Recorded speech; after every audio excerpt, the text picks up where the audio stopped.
എല്ലാവർക്കും പുതിയൊരു വീഡിയോയിലേക്ക് സ്വാഗതം. അപ്പൊ ഇന്നത്തെ വീഡിയോ നിങ്ങളോട് ഞാൻ പറഞ്ഞൊരു വാക്ക് ഞാൻ പാലിക്കുകയാണ്.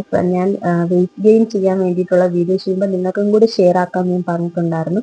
അപ്പോൾ ഇത് അതിന് വേണ്ടിയിട്ടുള്ള പ്രിപ്പറേഷൻസ് ആണ്. ഞാൻ പച്ച പയർ മുളപ്പിക്കാൻ വെച്ചിട്ടുണ്ട്. അത് റോ ആയിട്ടാണ് എടുക്കേണ്ടത്. കടല വെച്ചിട്ടുണ്ട്. കടല ഞാൻ അല്ലാതെ ഫ്രൈ ചെയ്ത് റോ ആയിട്ട് കടല കഴിക്കാൻ കുറച്ചധികം ബുദ്ധിമുട്ടാണ്. ഇങ്ങനെ പ്രോട്ടീൻ കൂടുതലായിട്ടുള്ള സാധനങ്ങൾ നമ്മൾ എടുക്കണം. കാര്യം നമുക്ക് അതാണ് ഏറ്റവും കൂടുതൽ ആവശ്യം. അതുപോലെ തന്നെ മറ്റേ വെള്ളക്കടല ഉണ്ടല്ലോ, അതും വേണം. അത് പക്ഷെ ഇന്നിവിടെ ഞാൻ മേടിച്ചിട്ടില്ല. രാവിലെ സോക്ക് ചെയ്ത ബദാം ഉണ്ടായിരുന്നു, അതും വേണം. അതെല്ലാം ഞാൻ സോക്ക് ചെയ്യാൻ വെച്ചിട്ടുണ്ടായിരുന്നു.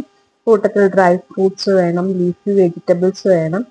മുട്ട 4 പറഞ്ഞിരിക്കുന്നത്. അതിലൊരെണ്ണത്തിന്റെ മഞ്ഞക്കറി മാത്രം എടുക്കുക, ബാക്കി വെള്ളക്കറി.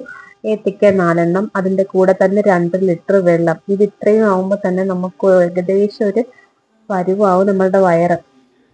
ഫസ്റ്റ് ഡേ എടുക്കുമ്പോൾ കുറച്ച് എടുക്കുക. അതുപോലെ റൈസ് വളരെ 1-2 ടീസ്പൂൺ മതി. അതിന്റെ കൂടെ വരുന്ന അവിയല്, മീൻ കറി, അങ്ങനെയുള്ള സാധനങ്ങൾ കൂടുതൽ കഴിക്കാനാണ് പറഞ്ഞിരിക്കുന്നത്.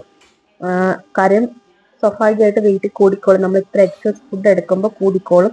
അപ്പൊ എനിക്ക് വയറ് ചാടുന്നൊരു പ്രോബ്ലം ഉണ്ട് വണ്ണം വെച്ചാൽ. അപ്പൊ അതിന് വേണ്ടിയിട്ടുള്ള എക്സസൈസും കാര്യങ്ങളൊക്കെ പറഞ്ഞിട്ടുണ്ട്.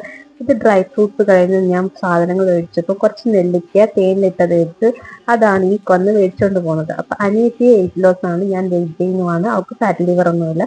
എനിക്ക് റെഡ് മീറ്റ് എല്ലാം അവോയ്ഡ് ചെയ്യാൻ പറഞ്ഞിട്ടുണ്ട് കേട്ടോ. അപ്പൊ അങ്ങനെയുള്ള കാര്യങ്ങളൊക്കെ ഞാൻ അവോയ്ഡ് ചെയ്യുന്നുണ്ട്. ഷുഗർ കട്ടുമാണ്. അപ്പൊ ബാക്കിയുള്ള വീഡിയോസ് ഇനിയുള്ള വരുന്നതിൽ